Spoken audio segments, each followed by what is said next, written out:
high desert. Yeah. Well, I'm going to tell you something. I didn't go from Pelican Bay to high desert. I went from Pelican Bay to Corcoran, from Corcoran to Salinas Valley, from Salinas Valley to Kern Valley, from Kern Valley to Ironwood, from Ironwood to high desert. Oh, So that's so where I went. actually So that works I had better. Pelican Bay D yard, so I went from Pelican Bay D yard. They didn't want me there. They told me when I listen. I fixed those tuners. They fucked up. Listen, this first I was in Tracy in K Wing on validated area road. So as soon as the dude next door to me, NLR that had the keys back there, he didn't know who I was. He knocked on my wall, said, "Hey, Wood." I said, "Yeah." He said, "Can I see the 114D? You know, lockup order." I told him, "Sure." I shoot it over to him and says, "I'm validated area brother." He says, "Hey, brother," he says, "Yard church, you got the keys?" I told him, "No." Who's got the keys? He says, "I do." I said, "Well, you keep them. I don't want them." And no disrespect, but you know, the roll call because all you need is the motherfucker stand down at the end of the year with a pencil and a piece of paper, and everybody when they're doing roll calls write it down. Don't become members of the racketeering enterprise. That's just how it works. And at that time, we were facing like 5 racketeering tapes anyhow. So I'm helping some northern kids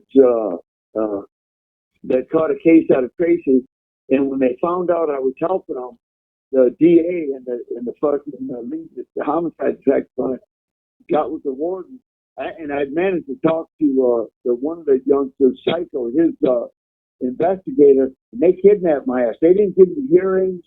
They didn't give me anything. You know, they got to give you a procedural due process shit to send you up to the bay and put you in the shoe, right? They didn't do any of that. So they're just trying to get me the fuck out of it because I'm kicking holes in the case. So when I get up there, not only that, they use my federal validation. They even use the state validation. It's apples and oranges. And the fact everybody's validated, everybody's something, but you don't go into the shoe for it. At that time in the CDC, if you're validated, you're going to get an interim review program just based on information. But they need 3 pieces of information. They never did that with me, so they're in violation of all my shit. So I 602'd it, and they agreed, even the SSU agreed, they got to let me out of the shoe. Well, the AW in the shoe hearing, he wasn't even aware that I won the 602 at that time. And when I told him about it, because he was, you know, he told my case manager to go back to my block with me and get the 602. My case manager read it, said, "Well, you're right. It's been granted. The warden says we got to let you out of the shoe." He let me make a photocopy of this. He did. Came back and says, "We'll see you again next week." I went back in the next week. The AW, you know, he's hee-hawing about it because they don't even have any of my records, but they got this transcript, and he's saying, "Man, I'm not comfortable with this guy in our fucking yard." He said, "Look at this shit, blah, blah, blah." He started reading off these little excerpts from these files that the Fed sent.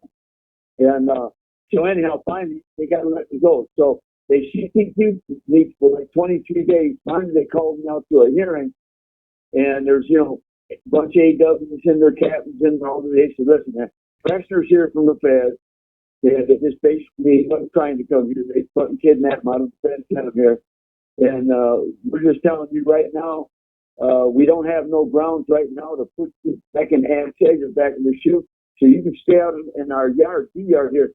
But we're telling you right now, you can go to the yard, you can do all the shit, you can participate in the program, and you're out of here on the first thing smoke. We don't want you on our yard here, altogether." And, you know, I'm going to tell you something. I'm going to be serious with you. It's like, you know, man, I'm just me. I just do what the fuck I do, right? Mm. But I fucking move around on these yards. And you got these dudes that are supposed to, you know, picked up this and that, blah, blah, blah, with business and all that. But they seem to be like really domesticated, to be honest with you. They got their activities in a little box they do, but they don't leave that box outside that box, right? Motherfucker, there ain't nothing domesticated about me or the crews I roll with. And we're a motherfucking wild bunch, right? So the thing is they're telling me, it's fucking AW say, "Man, this motherfucker's been indicted multiple times for murder in here. He's got motherfucking hostages taken, escapes, gun battles with law enforcement agencies. Got attempted escape, motherfuckers trying to break him out using aircraft and weapons and blah, blah, blah. He says, I don't want him on our yard. So I'm out there on the yard. They said, okay, you ain't going to be here long. I was only there a few months. And they sent me down to Corcoran. So now I got down to Corcoran in 2005. I'm not sure what month. It was kind of maybe March or April, right in there, 2005. And I'm on the motherfucking yard, and I'm there until 2007. Kind of summerish, maybe trying to slide into the fall of 2007. I'm doing okay and all that, and I'm the MAC chairman. I'm on the MAC committee, but I'm on the executive side of the MAC chairman, blah, blah, blah. And I actually do that shit. I actually MAC motherfuckers. I look out for everybody. I represent them, right? I deal with all the issues on the yard and all that. Well, the captain didn't like, or the lieutenant, there, or sergeant or something like that, lieutenant, second watch lieutenant didn't like me because he got cussed out by the captain. But the captain called in, some dude submitted a proposal to get kind of like this habitat box or something that they can have themselves. So I'm in there with the captain talking about it. I put together the whole trip, had the secretary, the MAC committee, everything. I gave the captain. And he said, okay, it looks good. He says, he calls the lieutenant and he says, listen, man, I'm going to send Greshner down to the gym to see if these boxes will fit under the gym because they got their motherfuckers straightened up the gym on the three, stacked up on the three stacked bunk beds, right? So I saw it, and he had captain asking, you think it'll fit? I said, yeah, I think it'll fit. And he said, I go down and do it. I stood up to it. The lieutenant said, no, Gresham, sit down.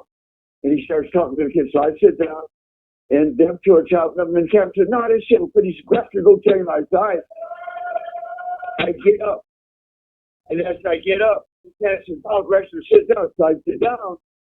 The captain gets quiet, looks at me, he said, hey, Gresham, step out the room for a minute. So I step out the room. He said, shut the door. I shut the door. And he goes off on the lieutenant. He says, you punk-ass motherfucker. You son of a bitch, don't you ever countermand my motherfucking order to a prisoner, blah, blah, blah. I mean, tore him a new asshole bad. Even all the cops and everybody, the motherfuckers were looking scared. This guy tore into him, right? So I'm kind of on borrowed time now. Well, so there's a dude, some bulldogs on the yard, and they've been trying to catch this one bulldog out of Fresno. For quite some time. Basically, narcotic shit, right? Yeah. Basically, it's some narcotic stuff. So the thing is they're trying to do all that. One second. If you don't believe it, you didn't know about you. All right, let me know. So they go into the S&E's, search and escort. They go into a Mexican dude and a black dude go into this dude. They rush his cell early in the morning, pull him in the cellie out, and they got fucking, and they lay him down, and then he goes to his pocket and pulls out a bindle or a couple of bindles or whatever of tar heroin. Then he asks the dude, he says, what is this? And the bulldog said, looks like tar heroin to me. That's what he wrote down the shit. So he's getting ready to parole, but now he gets indicted, and they're trying to strike him out. So, and there's another one with him, a partner who's at Fresno, another bulldog. And so he comes to me, he says, John, he says, man, I need fucking help, blah, blah, blah. So I said, okay. And I read the report, and I told him, man, why didn't you tell me? When he pulled it out of your pocket and asked you, what is this? You said, it looks like tar heroin. Why'd you say that? He said, well, I said, you don't ever say that. Anyhow, I said, but don't trip. And his partner says, yeah, but John, possession's like 9/10 of the law, man. If they pull it off your fucking person, you're out to hit, right? So I have to put together a defense for this guy. So I said, don't do anything until we get all the discovery and everything. So anyhow, I put together the defense, this and that. Then the motherfucking ISU, the Investigative Services Unit, and all, they're fucking their shit up. The prosecutorial packages, their chain of custody and all that, and the and security lockers and sub-security evidence lockers. They're fucking everything up. So I attacked their shit. Anyhow, while this is going on, first of all, I end up beating the case for him. He gets acquitted. But all of a sudden now, we're under investigation. The S&Es, the same ones pulled me over. They say, listen, man, we're holding you to a higher standard because you're the chairman of this MAC committee and you're helping motherfuckers find loopholes and beat cases. I said, well, you know, it is what it is, but bottom line is if you're going to bust a motherfucker, bust them right. If you don't bust them right, that's on you, right? So what happens is now we get arrested under investigation, and they're charging us with narcotics trafficking, me, 2 bulldogs, and this guy Shelley, was kind of affiliated with bulldogs, and they're saying threats to staff on the yard, and threats to staff and their families in the streets. So they lock us up, and they give me an incident report for a 115 for fucking drug shit and all these threats and all this bullshit. Well, I beat that. I mean, I get convicted, but then I appeal it, and the appealing lieutenant reverses it, throws it out. But they bring in the SSU to motherfucking polygraph me and all this shit, right? Because they got me, you know, motherfucking in my jacket. They're saying any yard I go through, watch me for gang activity. Any gang activity, watch me for gang activity. I'm understood. So I'm in the motherfucking hole and all that, and they polygraphed me and all that, and that polygraph was kind of a janky polygraph too. So anyhow, he says he didn't see anything on like threat to staff, but he thought he'd seen a little bit of deception, you know, with narcotics activity. I said, well, the polygraph's fucked up. You know, I don't know what to say. So anyhow, from there, we're going to roll you up and send you out of here. And they sent me to Salinas Valley based on that.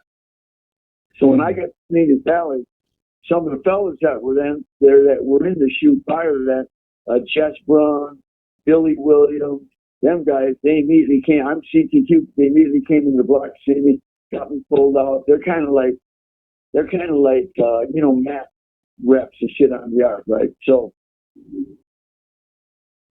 anyhow, we're hanging out, chopping it up, blah, blah, blah. And I'm on the fucking yard of Salinas Valley for maybe 18 months, thereabout. But I ended up getting arrested and thrown in the hole under investigation. I think because there's some people in the yard, they owed me about 10 grand. So I think they put a little move down to get me out the fucking yard. So then that pay money. You know, that's what I believe happened. But we were under investigation, blah, blah, blah. This, me and my Sally and some other shit. So anyhow, from there, they moved me down to Kern Valley, the level 4 180 in Kern Valley. So I was down there, and Kern Valley, I didn't really care for Kern Valley. I don't like 180 because you only get out once every 3 days to get pod time. You get yarded, they only get pod time once every 3 days. You got to be under a gun, all that shit. You get your little phone calls now, but you basically just slammed, right? So I was there, and then I got arrested and thrown in ASU, and I was under investigation for an assault piece and the allegations were assault on a prisoner with a weapon. And it turns out this prisoner, who was a skin dropout, that basically was working for the fucking police and working for internal affairs. So internal affairs got me under investigation. So I'm there for a while. They hold me in the motherfucking hole for about 3 months or so. And then they died and they let me back out. And then while I'm there, it turns out that Ironwood is flipping the yard from a level 3 to a level 4. And they start picking up people from all over the system. So I'm one of the guys they pick up. I'm on the main line and getting back at Kern Valley. They say, hey, you fit the criteria. They're getting them from all over the fucking,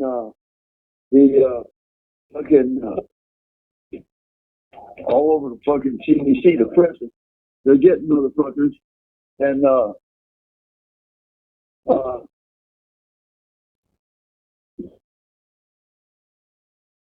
one second. Okay. That's KC. Hey, KC. KD. I get moved on to motherfucking Ironwood, and I'm down there, and I'm in the library, and there's a skin down there I know, and he's talking to the LTA, and they need a fucking, because they moved everybody off the yard, all level 3s off the yard, so they need a law library clerk to run the law library. So she's talking to him. He said, I don't know. He sees me out there. Like, he points at me. He says, there's your law library clerk. So she calls me and shoots some legal questions at me. And I asked her. She said, fuck, you got the job. Because I do law, right? So I got my little office and all this stuff. So I'm in Ironwood for, let's see, from 2000, because I was in Kern Valley from 2009 to about 2011, and then I transferred down to Ironwood. So I'm in Ironwood, and I'm in Ironwood until 2012, when I had no staff with a yard sergeant and the captain, the black captain down there. We got to go see. His catch came in because I'm a federal border. And they go into the captain's office and whisper some shit in his ear. And he comes out and he looks at me and he says, man, I'm going to keep my fucking eye on you. I'm going to keep my eye on you too. So I'm talking to this fucking federal agent. He's a United States Department of Justice agent. But he works for the Federal Bureau of Prisons. You have 1 minute left. He's a contract justice, but basically he's just a cop. He don't like me. And like, we're down there in the desert, so I don't, and there ain't no airports. They got to drive like 4 hours through the hot desert to come and see me. They got to see me every year. He says, I don't, well, they should give you a fucking, and there's no airports. I says, they should give you a helicopter. He says, yeah. What? I should tell them to give me your helicopter. He says, the motherfucker they confiscated from you. I said, well, maybe you should. At least you have a fucking helicopter.